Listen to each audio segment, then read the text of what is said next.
from the beginning, Turkey was insistent on the territorial integrity of Syria, as well as fighting terrorists, and it didn't want ISIS or YPG along its borders.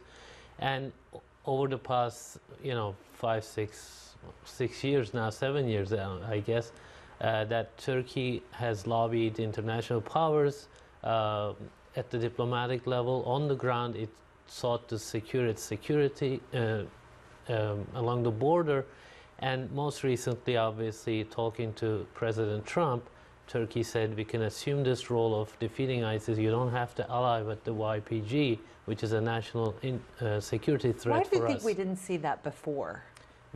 Turkey made many attempts, even prior to the Raqqa operation by the U.S., which was the big significant partnership between CENTCOM and the YPG fighters. Turkey proposed an actual plan to do the fighting along with FSA fighters, but the Pentagon didn't want that plan. They said it wasn't what they were looking for.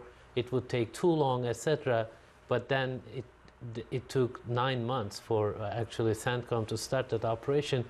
Long story short, Turkey proposed various plans to go in together with the United States several times. And as you know, also the failure to enforce the red line by the Obama administration was a big disappointment for Turkey as well.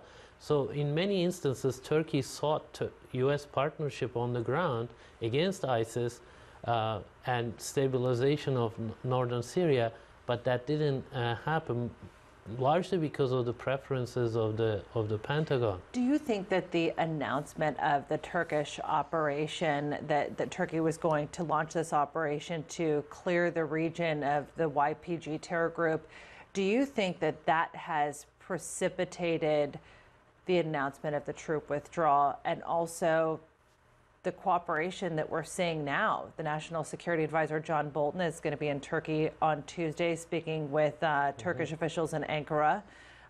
What do you think Turkish officials want to hear from Bolton about the U.S. strategy? What assurances do they need? Well, Turkey has been calling for a comprehensive plan and working together with the U.S. That has been missing. U.S. went in there empowering YPG against ISIS. That was the excuse for empowering YPG, but they had no exit strategy. There is no broad strategic goal. The U.S. administrations, both Obama and Trump administrations, have failed to provide a comprehensive policy and goal. And even today, we are not seeing that happening. Turkey, first and foremost, is looking for its national security interest. It wants U.S. to stop supporting the YPG and then take on ISIS.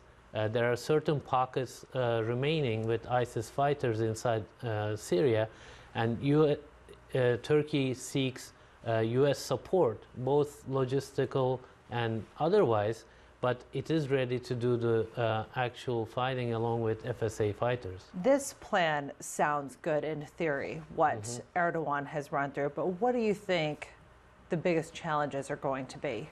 Look, terrorism is going to be a challenge for the next decade, realistically, in the region. Look at Iraq. It's going to be a long fight. These are countries suffering from the fallouts of long-running civil wars. It's not going to be easy, and we can't say Turkey is going to just solve the problem. But here we have a recent rapprochement between two NATO allies that is removing a centerpiece of tension between the two countries. Support for a terror organization to be able to fight another terror organization. That needs to end. The U.S. needs to move to work with state actors like Turkey it can trust, a NATO ally.